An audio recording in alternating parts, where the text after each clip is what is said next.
Nanti kita pulang dapat jeruk semuanya ya. Haleluya. Shalom Bapak Ibu yang kasih Tuhan. Ada sukacita? Haleluya. Allah kita luar biasa. Amin. Haleluya. Ini masih ada yang kedinginan, memang di luar hujan ya kan. Kita angkat tangan kita saudara. Kita katakan Tuhan Yesus, Engkau baik. Taruh di dada bagiku. Mantap saudara ya. Lagi. Tuhan Yesus, Engkau baik bagiku. Amin. Masih kurang berasa? Lagi ya kan. Kita akan angkat tangan kita sungguh-sungguh katakan Tuhan Yesus, Engkau baik bagiku. Kita beri kemuliaan untuk Tuhan. Tuhan Yesus baik buat kita. Amin. Kita akan baca firman Tuhan terambil di dalam Roma pasal yang ke-11.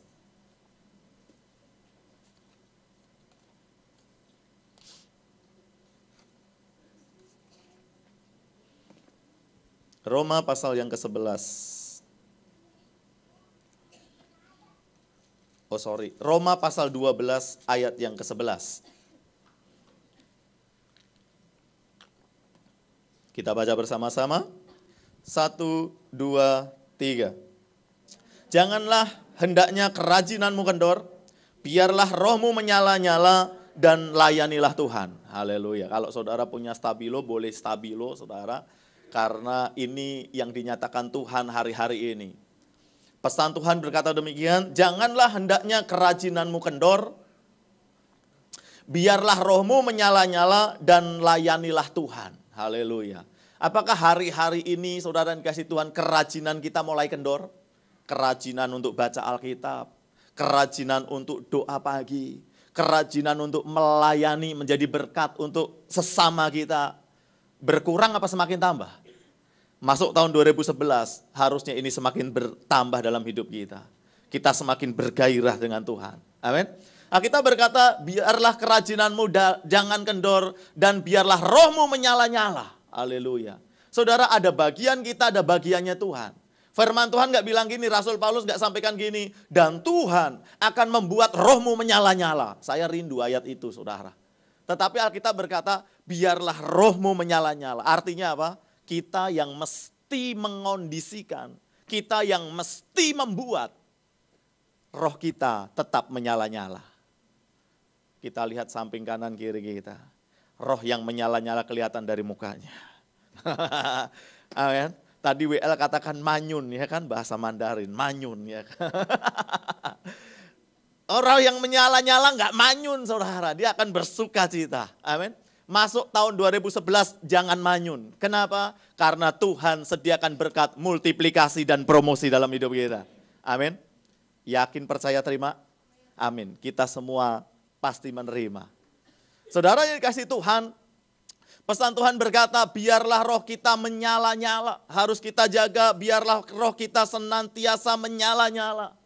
Kalau menyala-nyala roh kita, apa yang terjadi dengan hidup kita? Kita berkata gini, hidup kita nggak akan sama lagi. Hidup kita akan berubah. Saudara yang dikasih Tuhan, beberapa orang dalam Alkitab, ya satu orang aja saya sebutkan contohnya Petrus, saudara. Waktu dia kenal Tuhan Yesus, rohnya menyala-nyala dari penjala ikan. Kemudian dia menjadi hamba Tuhan yang besar. Sampai ahli-ahli Taurat orang Farisi bingung, siapa ini? Bukankah dia Petrus yang nelayan itu? Tetapi mengapa dia mempunyai hikmat yang sedemikian hebat? Dikatakan Alkitab mencatat.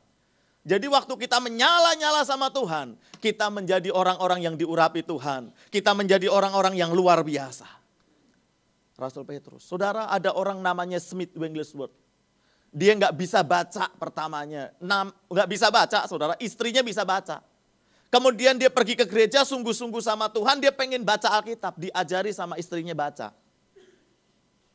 Waktu dia udah bisa baca, diajarin sama istrinya baca, dia baca Alkitab saudara. Dan apa yang dilakukan Smith Wigglesworth? Dia nggak pernah izinkan koran masuk dalam rumahnya. Yang ada di dalam rumah Smith Wigglesworth hanya Alkitab aja.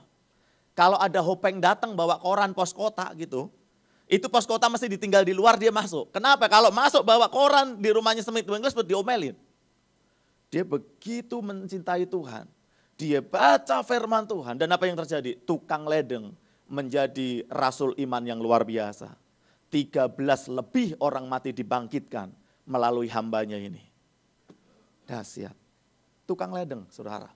Kemudian juga ada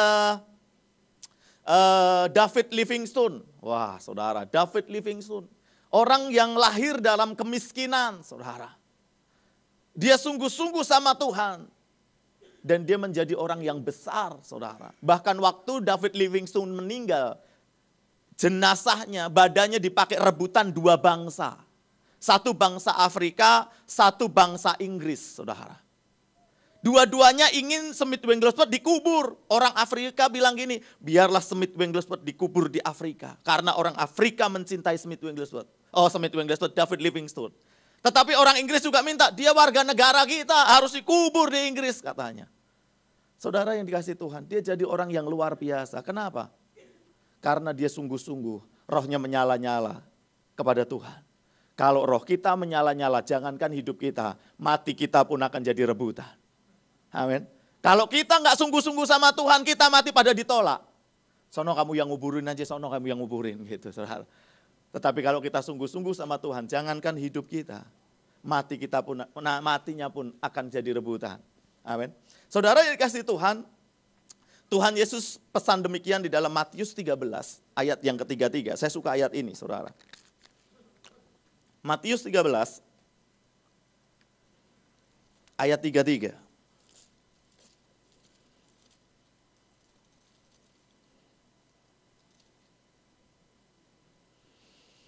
Kita baca bersama-sama, ini ayat yang luar biasa bagus. Matius 13 ayat 33 kita baca. 1, 2, 3. Dan ia menceritakan perumpamaan ini juga kepada mereka. Hal kerajaan surga itu seumpama ragi yang diambil seorang perempuan dan diadukkan ke dalam tepung terigu 3 sukat sampai kamir seluruhnya. Saudara yang dikasih Tuhan, Tuhan Yesus berkata gini, hal kerajaan surga itu seperti ragi yang diambil seorang perempuan. Kemudian dicampurkan ke dalam tepung 3 sukat. Nah, kalau nggak ngerti 3 sukat ya udahlah 3 liter gitu ya kan. Dicampurkan. Untuk bikin apa? Bikin apa kira-kira? Oh, pura-pura nggak tahu ya kan. Ada yang bikin bajai. Masa bikin bajai pakai tepung? Bikin apa? Bikin roti, saudara. Ya kan? Bikin roti. Hal kerajaan surga seumpama ragi, saudara. Yang sedikit dicampurkan ke dalam tepung 3 sukat. Apa yang terjadi dengan tepung itu? Waktu tepung itu dipanaskan, apa yang terjadi? Tepung itu mengembang. Yang kecil ini, ragi ini dicampur ke dalam tepung yang 3 sukat yang sangat banyak. Tetapi ragi gak pernah jadi tepung. Ragi tetap ragi. Waktu tepung itu dipanaskan, ragi ini membawa dampak. Sehingga tepung itu mulai mengembang. Kalau tepung nggak dikasih ragi, dipanaskan apa yang terjadi? Bahasa Jermannya bantet aja gitu. Ya kan? Bantet aja. Tetapi karena dikasih ragi, apa yang terjadi? Jadi roti. Jadi, ya kan? Holland. Jadi delicious, ya kan? Kemudian jadi apa? Bretok, ya kan? Kenapa? Karena dikasih ragi, dia mengembang jadi roti. Saudara yang dikasih Tuhan, kerajaan surga seperti itu. Waktu kita kenal Tuhan Yesus, kita punya kuasa Tuhan Yesus, maka ini yang terjadi. Kita mungkin kecil, kita mungkin gak berdaya, kita gak punya apa-apa, tetapi hidup kita pasti membawa dampak. Amin. Gereja direncanakan Tuhan, didesain Tuhan untuk membawa dampak yang lebih besar, minimal kotanya akan diberkati, akan berasa dengan adanya sebuah gereja di tempat tersebut.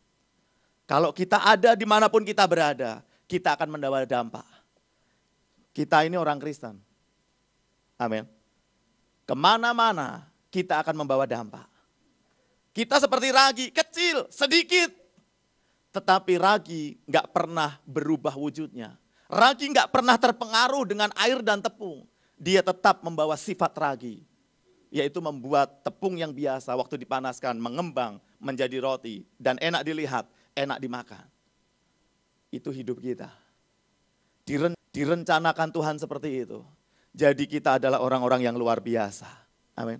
Kita bukan orang yang biasa, kita orang-orang yang luar biasa. Karena Alkitab berkata kita seperti ragi. Memang sedikit, memang kecil. Tetapi waktu diadukkan ke dalam adukan tepung saudara dikasih Tuhan, semuanya terpengaruh. Luar biasa. Kita punya panggilan tersebut. Jangan pernah kita lupa, kita punya kerajaan surga. Kita adalah utusan-utusan surgawi. Minimal kita membawa dampak untuk kota di mana kita beribadah, di mana kita tinggal. Haleluya. Bapak Ibu yang dikasihi Tuhan, ini yang terjadi kalau kita menyala-nyala dengan Tuhan. Ini yang terjadi kalau kita bergairah dengan Tuhan. Sehingga waktu masuk tahun 2011, saya tahu persis apa yang dilakukan setan dalam hidup orang percaya. Yang pertama saudara, dia akan hancurkan pengharapan kita supaya roh kita nggak menyala-nyala. Kenapa? Kalau kita menyala-nyala, kita menjadi ancaman yang serius bagi setan. Kita dibuat lemah. Kita dibuat seakan-akan kita nggak punya apa-apa. Kita dibuat begitu. Saudara, kita adalah orang-orang yang diberkati Tuhan. Dimanapun kita berada, kita bilang gini, apa yang kau kerjakan, apa yang kau lakukan, aku akan memberkati berlimpah-limpah. Siapa yang membuat berhasil? Tuhan Yesus. Tuhan Yesus yang membuat berhasil. Amin. Di tempat saya, ada orang yang gagal saudara, 5 kali buka bengkel gagal. 5 kali buka bengkel gagal. Bengkel mobil sekali gagal. Buka bengkel motor 4 kali tutup. Kemudian dia cari Tuhan sungguh-sungguh, dia cari Tuhan sungguh-sungguh. Udah gak ada modal. Ditanya sama istrinya, "Mah, kita usaha apa ya? Modal udah gak ada. Setiap kali buka bengkel diketawain orang sekarang, 5 kali udah gagal." Kemudian istrinya bilang gini, "Pak, kita jualan aja dah yang modal kecil. Kita jualan risol aja, nanti saya yang buat risolnya dah." Ibu ini mulai buat risol, teman-temannya ketawa, "Ya lu dari bengkel jualan risol. Recehan katanya ya kan. Itu uang kecil." Ya kan? Tetapi saudara, ini uang kecil, recehan. Gara-gara risol, dia bisa membelikan 2 kios di Roxy, kios handphone untuk anaknya. Kita beri kemuliaan untuk Tuhan Yesus. Haleluya. Yang saya lihat, yang membedakan Bapak ini apa? Dia cuman gini, dia sungguh-sungguh sama Tuhan. Dia bergairah sama Tuhan. Dia diberkati Tuhan. Amin. Saudara yang dikasihi Tuhan, sebab itu katakan sebelah kanan kiri saudara, mari kita bergairah dengan Tuhan. Amin, kita bergairah dengan Tuhan. Nah, iblis coba, saudara yang dikasihi Tuhan, iblis coba supaya kita ini jatuh bangun, enggak bergairah dengan Tuhan. Jadi 5 penyebab kita tidak bergairah dengan Tuhan. Roh kita sulit menyala-nyala. Kadang kita kayak Coca-Cola, saudara. Sebentar menyala-nyala, sebentar lagi habis. Nah, 5 penyebab, saudara, kenapa roh kita enggak menyala-nyala. Yang pertama karena kita kecewa. Pernah kecewa? Pernah kecewa sama orang tua. Waduh, ya kan. Orang tua saya dulu waktu saya kecil minta ini enggak dikasih. Kecewa saudara. Sampai sekarang udah ubanan masih kecewa, itu disimpan. Saya kecewa sama orang tua saya. Kecewa sama lingkungan. Waduh, saudara yang kasih Tuhan. Kecewa sama keadaan. Kecewa sama gereja. Wah, ya kan. Saya udah nyumbang pembangunan gereja, nama saya nggak ditaruh lagi. Apa itu gereja? Kecewa. Ya kan? Kecewa. Kecewa sama Tuhan. Ada, saudara, kecewa sama Tuhan. Nah, kita tinggal cek hari ini hati kita. Ada nggak kekecewaan dalam hati kita? Kalau kita pelihara kecewa, saudara yang dikasih Tuhan, maka kita sulit roh kita untuk menyala-nyala. Sebentar menyala-nyala sampai rumah itu redup lagi. Sulit untuk maju dalam iman. Kenapa? Kita dikuasai, kita diikat, kita dimiliki oleh yang namanya kekecewaan. Jadi langkah untuk kita nggak kecewa adalah koreksi hati kita ada nggak kekecewaan. Kemudian kita ampuni orang yang membuat kita kecewa. Ingat-ingat, waduh kecewa sama mantan pacar. Kecewa sama guru. Mungkin dulu waktu sekolah dikatain apa, saya nggak tahu ya kan. Dikatain keriting mungkin. dikatain hitam, dikatain pesek, ya kecewa ya kan. Dan itu membekas saudara, cukup ampuni aja, nggak usah nginep ke puncak 3 hari, nggak usah. Ampuni, Tuhan aku mengampuni masa lalu, aku mengampuni perkataan-perkataan, keadaan-keadaan yang mengecewakan aku lepaskan semuanya, damai sejahtera Tuhan turun. Amin. Kemudian saudara yang kasih Tuhan, yang kedua karena masih terikat dosa. Wah, dosa kok dipelihara. Dosa dipelihara itu kayak orang pelihara macan. Mau saudara saya kasih macan terus saudara pelihara aja di rumah. Nanti kalau macannya udah gede, udah kuat, saudara yang dimakan. Bukan ngasih makan. Itulah dosa. Dosa jangan dipelihara, ya kan? Suka nonton VCD porno, ya kan? Wah, itu gawat. Kalau masih punya CD porno walaupun 1 di lemari, gimana bisa menyala-nyala sama Tuhan juga bahasa Jermannya puho ise. Roh Kudus ngomong, porno loh gitu ya kan. Aduh semalam nonton apa porno ya kan. Mana bisa menyala-nyala. Buang video pornonya, buang majalah-majalah porno, buku-buku porno, handphone porno, buang. Jangan dikasih ke gereja ya, Tuhan pun gak terima itu handphone porno ya. Amin. Yang punya handphone porno siap di-delete. Oh, yang siap siapa tadi? Haleluya. Ya. Jangan ada ikatan-ikatan dosa, saudara. Punya wanita idaman lain. Nah, loh. Punya pria idaman lain. Mulai buang. Wanita cukup 1 aja itu seumur hidup gak habis. Kalau dipelihara dengan baik itu makin lama makin moleh. Apa itu moleh? Saudara yang dikasih Tuhan, ini yang terjadi. Jangan pernah ada ikatan dosa dipelihara dalam kehidupan kita. Amin. Jangan ada. Apalagi judi, mabuk. Wah, saudara. Apalagi? Wah, mungkin saudara Pak itu mah saya udah enggak Pak, saya udah baca Alkitab. Saya udah ke gereja, ketua kul saya Pak. Oke, kalau gitu yang lebih halus tapi dosa. Bohong dosa enggak? Amin. Bohong dosa enggak? Saudara yang dikasih Tuhan, kita enggak melakukan semuanya, cuman kita sering bohong. Saya enggak percaya ada bohong kecil saudara. Kenapa? Orang kalau biasa sedikit bohong, lama-lama dia akan dikuasai roh bohong dan 99% ngomongannya jadi bohong. Selesai. Bagaimana kita bisa menyala-nyala kalau kita dikuasai dosa, kalau kita memelihara dosa, kita bohong. Hari-hari ini kan kita suka dengar pemerintahan yang bohong, saudara. Pemerintahan bohong. Apa yang kelihatan itu dimulai apa yang dari yang tidak kelihatan. Waktu dunia sekuler berteriak bohong, pemerintah bohong. Saya takutnya di gereja banyak kebohongan. Orang Kristen banyak bohongnya. Waktu di alam spirit kebohongan itu kian membesar, maka di alam nyata kita akan melihat spanduk-spanduk ditulis, bohong gede-gede. Amin. Orang Kristen jangan pelihara bohong. Iya katakan ya, enggak katakan enggak. Cukup, enggak usah sumpah. Sumpah iris kuping, ya ilah. Sumpah sambar geledek, ya ilah. Ya kan pakai sambar geledek lagi. Saudara yang dikasih Tuhan, ya katakan ya, enggak katakan enggak. Lebih daripada itu enggak benar. Jangan suka apa? Sebelah kanan kiri toel, jangan suka bohongin gue ya. Cukup sudah ada dusta di antara kita. Amin. Itu juga enggak boleh, dusta, bohong.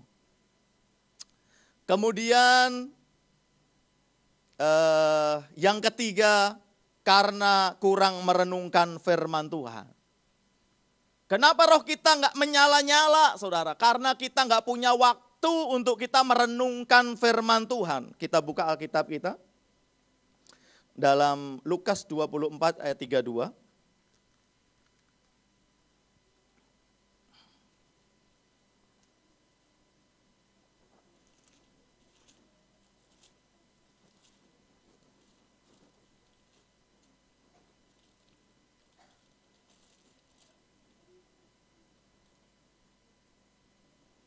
Kita baca bersama-sama. Lukas 24 ayat 32. Kita baca bersama-sama. 1, 2, 3. Kata mereka seorang kepada yang lain, bukankah hati kita berkobar-kobar ketika ia berbicara dengan kita di tengah jalan dan ketika ia menerangkan kitab suci kepada kita? Wih, dahsyat saudara. Pertama takut ini murid-murid.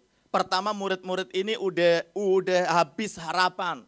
Tetapi waktu ada seseorang dan seseorang itu mulai menceritakan kitab suci, apa yang terjadi? Rohnya berkobar-kobar. Waktu kita nggak berdaya, obatnya cuma satu, saudara. Waktu kita dalam keadaan lemah, obatnya cuma satu. Kita harus banyak merenungkan firman Tuhan, maka roh kita akan berkobar-kobar. Amin.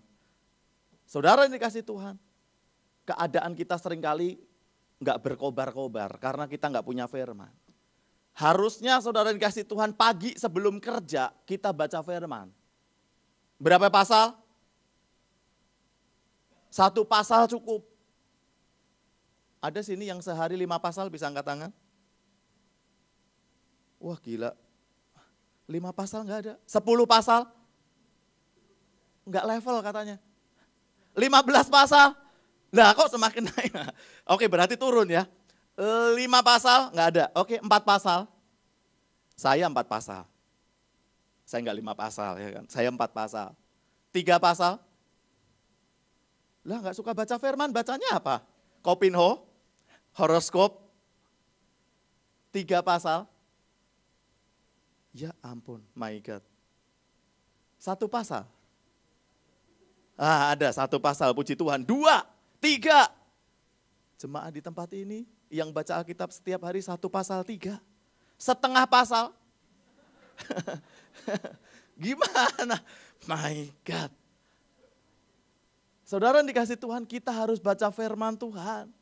Setiap pagi kita baca firman Tuhan, kita harus baca. Amin. Kita harus baca, itu hukumnya enggak sunah, itu wajib. Bagi orang Kristen benar sih enggak baca Alkitab dikatakan enggak dosa.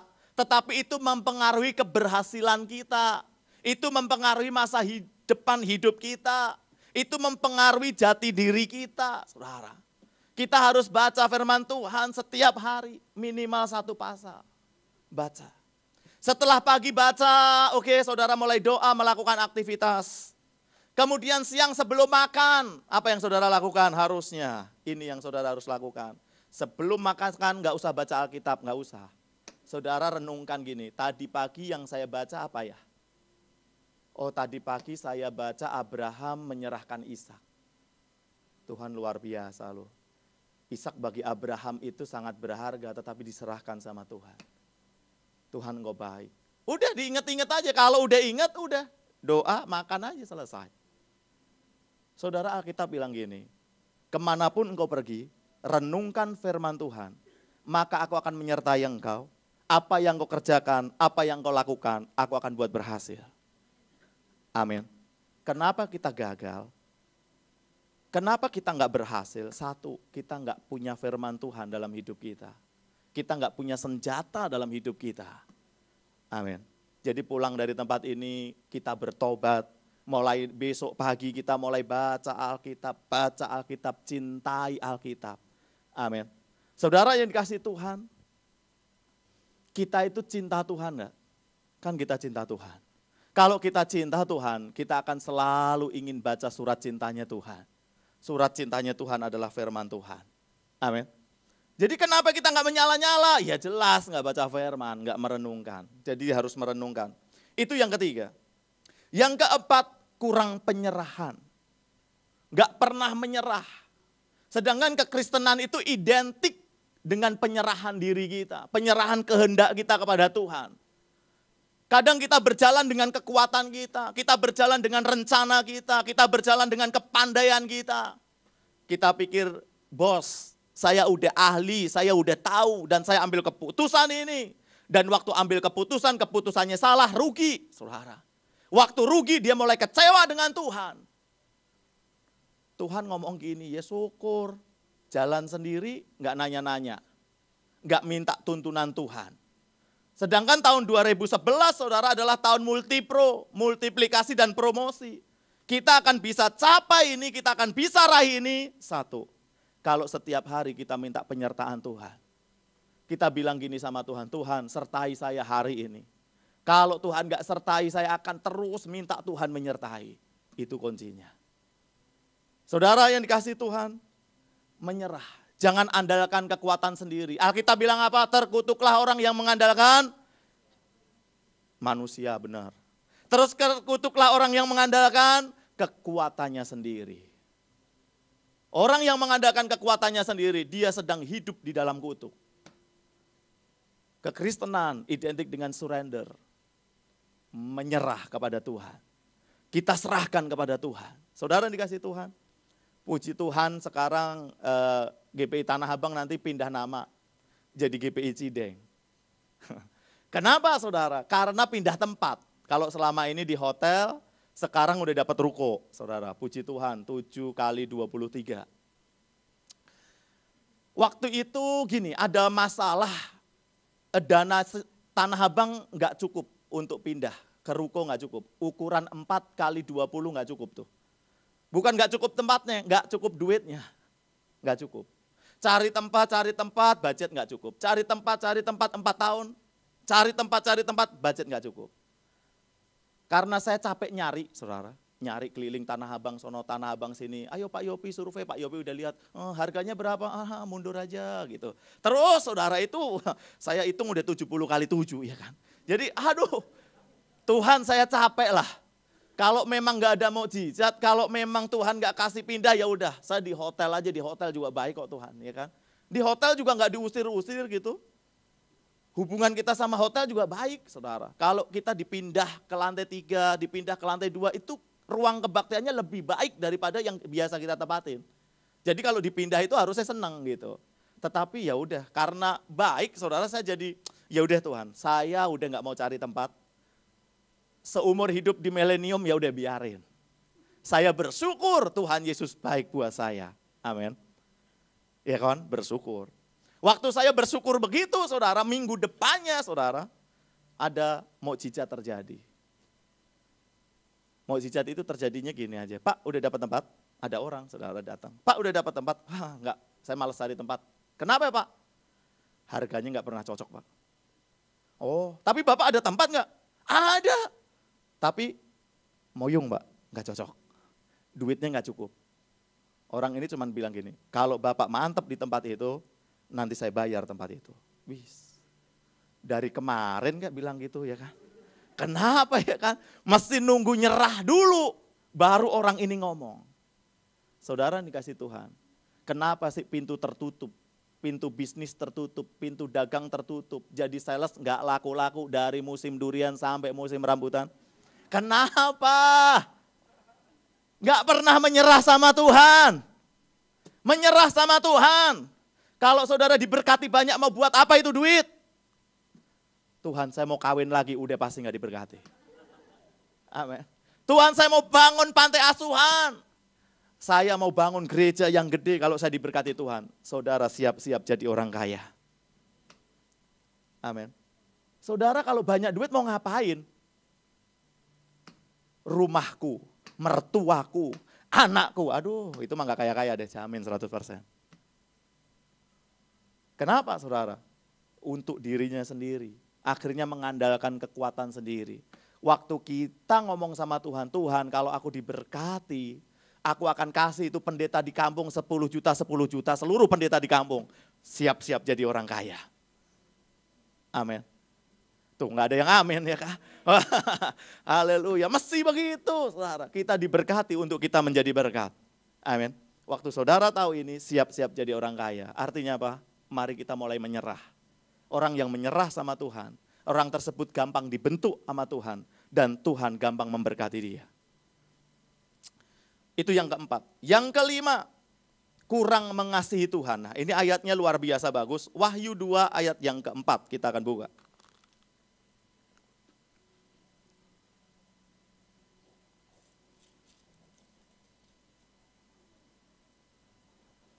Ayat kedua saya akan bacakan. Wahyu 2 ayat kedua saya akan bacakan. Aku tahu segala pekerjaanmu, baik jerih payahmu maupun ketekunanmu. Aku tahu bahwa engkau tidak sabar terhadap orang-orang jahat, bahwa engkau telah mencobai mereka yang menyebut dirinya rasul, tetapi yang sebenarnya tidak demikian, bahwa engkau telah mendapati mereka pendusta. Dan engkau tetap sabar dan menderita oleh karena namaku, dan engkau tidak mengenal lelah. Ayat keempat kita baca bersama-sama. 1, 2, 3. Namun demikian, aku mencela engkau, karena engkau telah meninggalkan kasihmu yang semula. Ayat 5. Sebab itu ingatlah betapa dalamnya engkau telah jatuh. Bertobatlah dan lakukanlah lagi apa yang semula engkau lakukan. Jika tidak demikian, aku akan datang kembali kepadamu dan aku akan mengambil kaki dianmu dari tempatnya. Jikalau engkau tidak bertobat. Saudara yang dikasihi Tuhan, yang membuat saya heran itu ayat yang kedua, saudara. Aku tahu bahwa engkau tidak sabar, ya. Gini, aku tahu segala pekerjaanmu, baik jerih payahmu maupun ketekunanmu. Ini orang hebat. Amin. Dia rajin, dia tekun, dia sabar. Ini idola wanita sekarang kayak gini. Cari suami itu yang apa? Yang rajin, yang tekun, yang sabar. Amin. Baik enggak? Baik loh. Tetapi kenapa ayat keempat berkata ya? Namun demikian aku mencela engkau karena engkau tidak meninggalkan kasih, karena engkau telah meninggalkan kasihmu yang semula. Ini yang membuat saya heran. Patokan kita di gereja melayani Tuhan, lihat jemaat, itu dia hidup, dia menyala-nyala kalau dia rajin datang ibadah.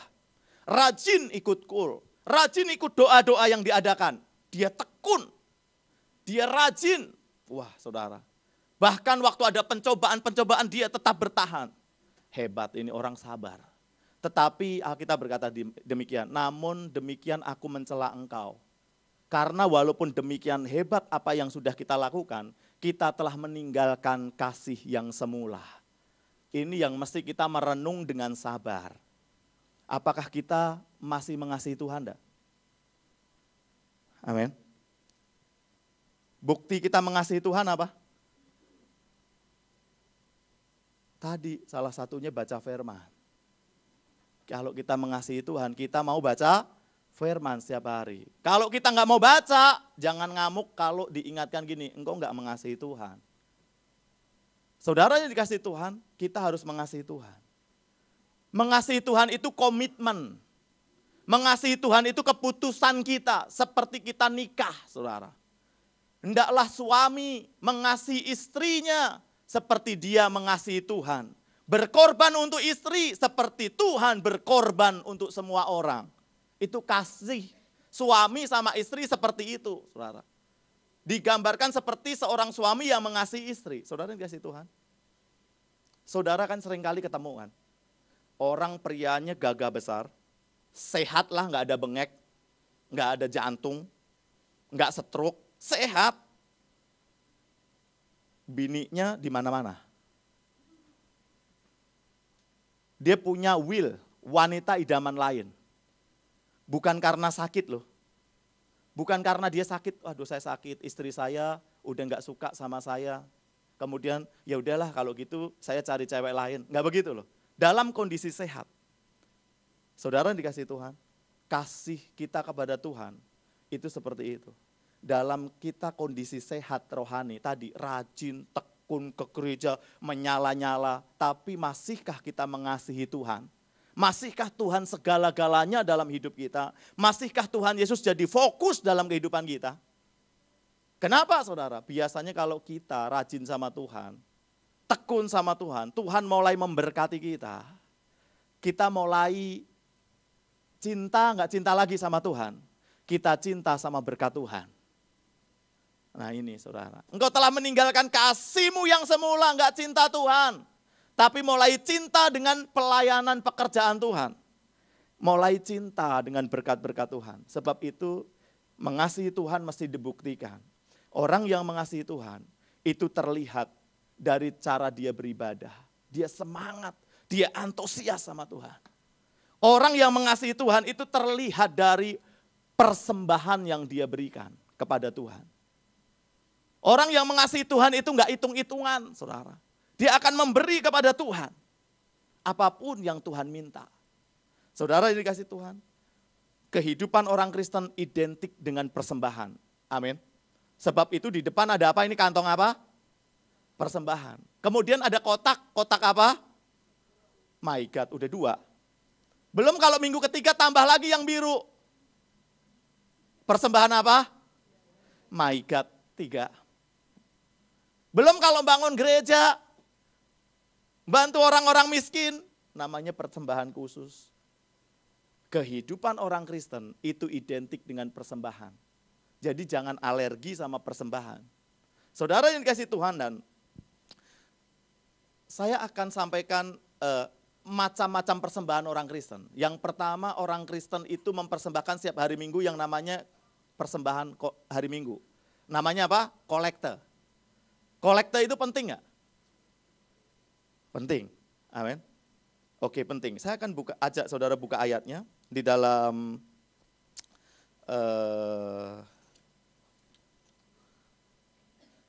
Markus 12 ayat yang ke-41. Kalau kita mengasihi Tuhan, ini yang kita akan mengerti ini. Markus 12 ayat 41. Kita baca bersama-sama. Markus 12 ayat 41, 1, 2, 3. Pada suatu kali Yesus menghadapi peti persembahan dan memperhatikan bagaimana orang banyak memasukkan uang ke dalam peti itu.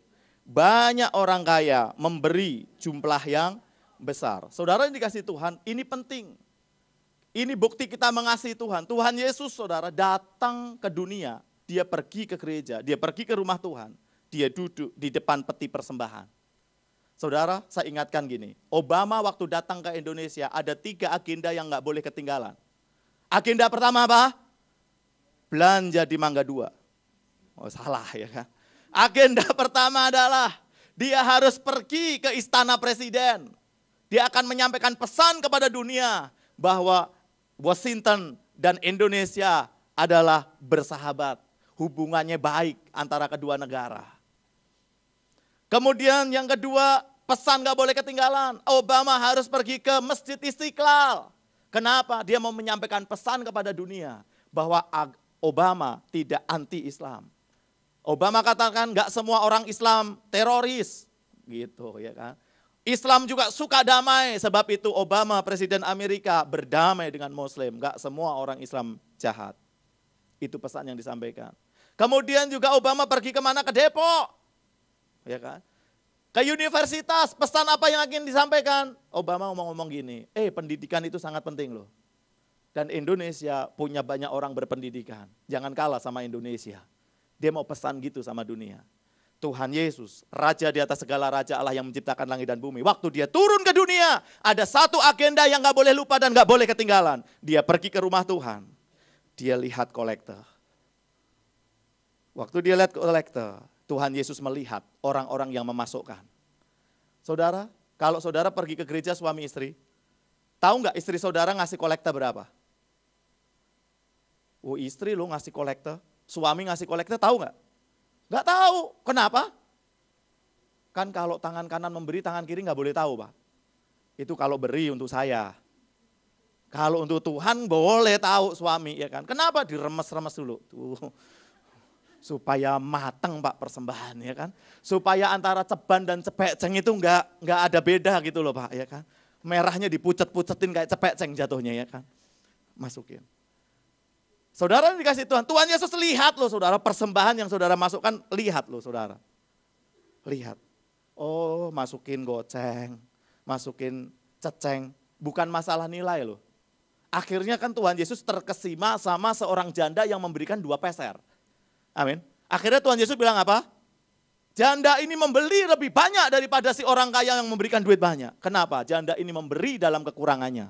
Tetapi si orang kaya memberi dalam kelimpahannya.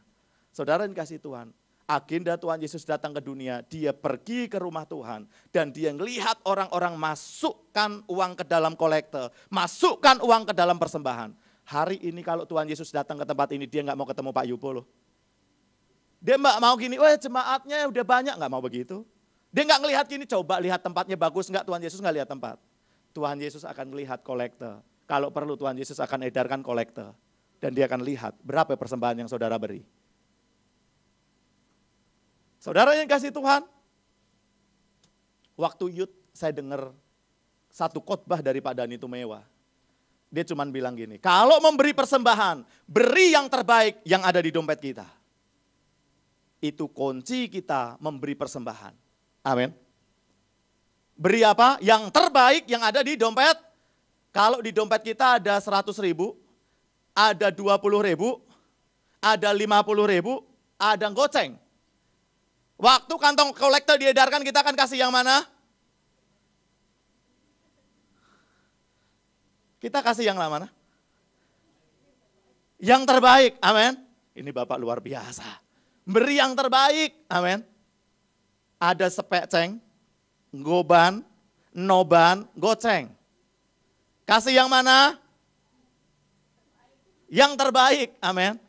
Kasih yang terbaik. Ini nggak boleh direkayasa loh saudara. Waduh di dompet cepeceng semua 5. Aduh saya beli teh botol dulu, beli teh botol. Supaya ada apa? Supaya ada uang kecil, beli teh botol lah. Mampir ke Alfamart, Indomart lah, beli tisu, beli roti. Supaya ada, saudara dikasih uang kecil. My God. Saudara mau datang ke rumah Tuhan aja udah salah hatinya. Udah cinta duit, gimana Tuhan mau memberkati? Udah penuh rekayasa, jahat kan hati manusia kan? Beri kepada Tuhan, Tuhan itu maha tahu waktu saudara tuker ke Alfamart, saudara, Tuhan itu udah lihat. Apa motivasi saudara beli tisu, beli teh botol, Tuhan udah lihat tuh. Kalau cuma mau nuker supaya persembahannya bisa kecil, my God bertobat. Itu sebabnya kita susah kaya dari musim rambutan sampai musim durian. Kita gagal dan gagal lagi. Kenapa? Kita selalu memberikan persembahan yang jelek sama Tuhan. Sedangkan Tuhan datang ke dunia lihat persembahan. Amin. Memang kadang-kadang ini sakit. Yang ngomong juga sakit. Benar saudara. Saya ngomong saya lakuin. Sakit kadang di dompet ini. Aduh. Cuman ada 2 lagi. Dua-duanya cepet. Saya kenapa tadi. Aduh istri saya kenapa sih ya gak tukerin gitu. Nobanan gitu. Tapi enggak. Harus dikasih yang terbaik. Kenapa? Itu komitmen kita sama Tuhan. Amin. Saya sakit, harusnya saudara juga sakit. Amin. Memang persembahan itu kan sakit. Kalau kita ngasih persembahan bisa ketawa mah bukan persembahan. Kolekte itu. Kolek-kolek. Amin. Ini yang penting saudara. Saudara mengasihi Tuhan, beri yang terbaik yang ada di dompet. Seumur hidup saudara lakukan ini. Dan Tuhan berjanji gini, bukan saya. Tuhan ngomong gini, dan engkau tidak pernah kekurangan. Dan aku akan memberkati engkau. Karena engkau mengasihi aku. Kita beri kemuliaan untuk Tuhan. Haleluya. Yang kedua, kita kenal yang namanya persepuluhan. Amin. Kita buka Alkitab kita dalam Maleakhi pasal yang ketiga.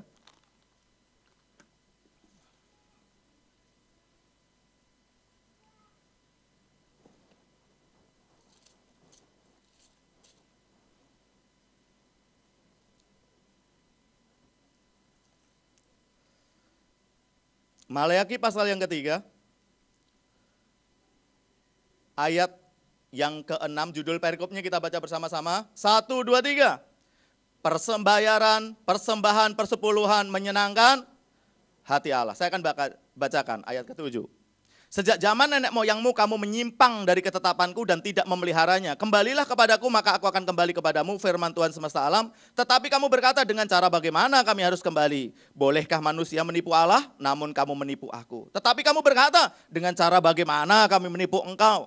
Mengenai persembahan persepuluhan dan persembahan khusus. Kamu telah kena kutuk tetapi kamu masih menipu aku. Ya kamu seluruh bangsa. Bawalah seluruh persembahan perpuluhan itu ke dalam rumah perbendaharaan supaya ada persediaan makanan di rumahku dan ujilah aku. Firman Tuhan semesta alam. Apakah aku tidak membukakan bagimu tingkap-tingkap di langit dan mencurahkan berkat kepadamu sampai berkelimpahan? Saudara yang dikasih Tuhan. Kadang kita merasa yang kita lakukan gagal. Yang kita lakukan enggak mendatangkan hasil. Kita bawa pulang banyak tetapi waktu sampai di rumah tinggal sedikit. Kenapa? Kamu menipu aku. Enggak, dengan cara bagaimana kami berani menipu engkau? Saudara dengan cara nggak pernah mengembalikan perpuluhan kepada Tuhan. Saudara yang dikasihi Tuhan, kenapa hidup kita seakan-akan kena kutuk? Karena kita nggak taat firman Tuhan. Perpuluhan harus kita kembalikan kepada Tuhan. Supaya Tuhan melindungi harta milik kita. Supaya Tuhan, tadi Alkitab berkata apa? Dia akan membuka tingkap-tingkap di langit, saudara. Tingkap-tingkap di langit itu ditulis dalam Kejadian. Waktu itu Tuhan membuka tingkap-tingkap di langit dan apa yang terjadi? Bumi ini, saudara, kena banjir, tenggelam karena banjir. Artinya apa? Waktu Tuhan membuka tingkap-tingkap di langit, kita akan diberkati berlimpah-limpah. Amin. Mau bayar perpuluhan? Amin. Supaya kita nggak kena kutuk. Kita nggak kena kutuk, kita diberkati Tuhan. Waktu kita mengembalikan perpuluhan untuk Tuhan. Amin. Saudara yang dikasihi Tuhan, kemudian ini yang paling penting dalam kehidupan orang Kristen. Bagaimana sikap kita dalam memberi, kita buka dalam 2 Korintus pasal 9 ayat yang ke-6.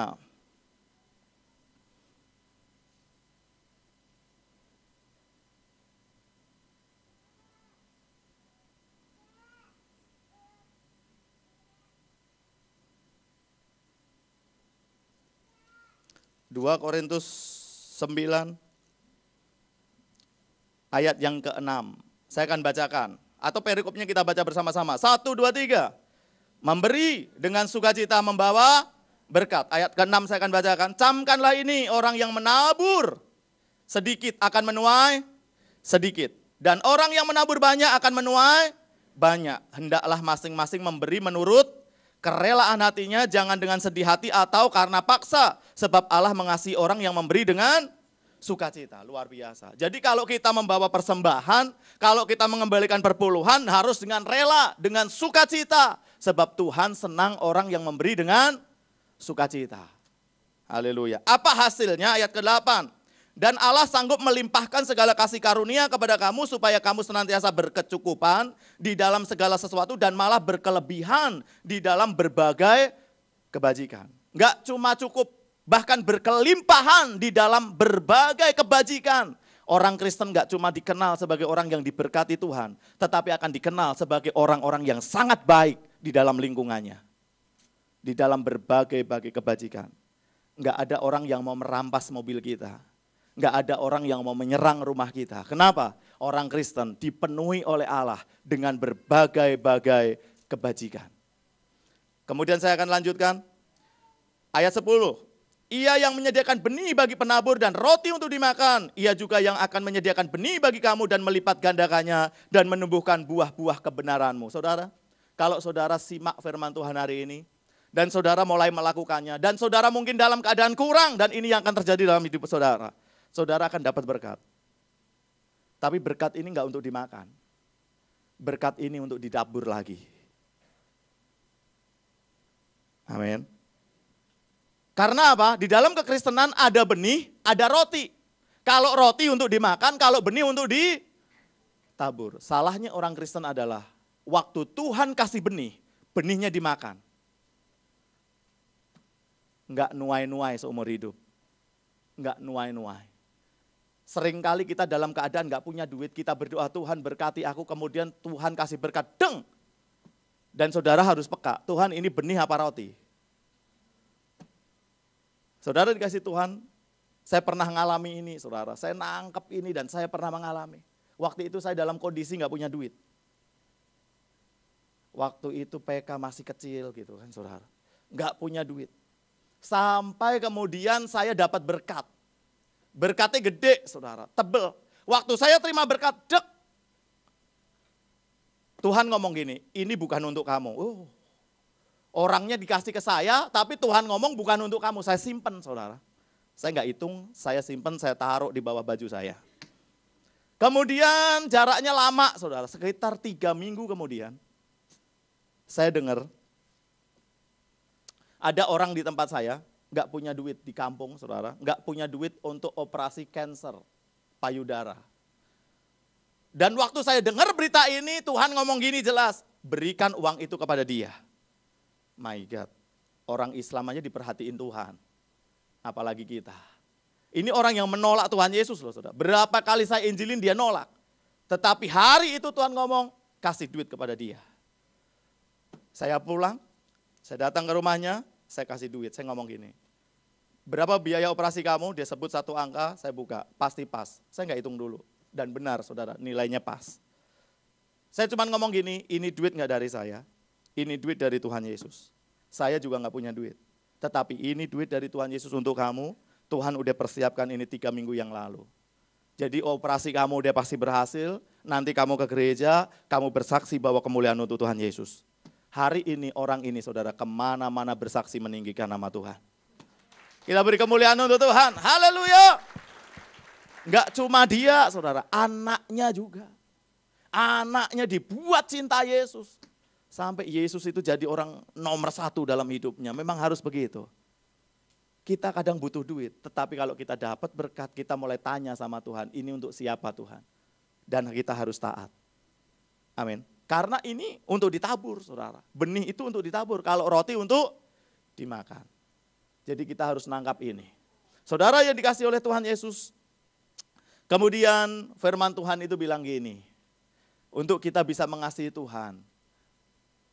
Mazmur 1 ayat yang ketiga, ayat penutup. Kita baca bersama-sama. Mazmur 1 ayat yang ketiga kita baca bersama-sama. 1, 2, 3. Ia seperti pohon yang ditanam di tepi aliran air, yang menghasilkan buahnya pada musimnya, dan yang tidak layu daunnya. Apa saja yang diperbuatnya berhasil. Amin. Ia seperti pohon yang ditanam di tepi aliran air. Siapa? Orang yang hidup mengasihi Tuhan. Itu akan seperti pohon yang ditanam di tepi aliran air. Air itu berbicara tentang Tuhan. Sungai itu berbicara tentang Tuhan. Seperti pohon yang ditanam di tepi aliran air. Yang menghasilkan buahnya. Yang tidak pernah layu daunnya. Apa saja yang dibuatnya berhasil. Apa saja yang diperbuatnya berhasil. Mau jualan gundu berhasil. Mau jualan combro berhasil. Mau melakukan apa saja berhasil. Karena dia seperti pohon yang ditanam di tepi aliran air. Karena dia mengasihi Tuhan. Dan biarlah kita mengasihi Tuhan. Apa saja yang kita lakukan berhasil. Haleluya. Berbahagialah orang yang kesukaannya Taurat.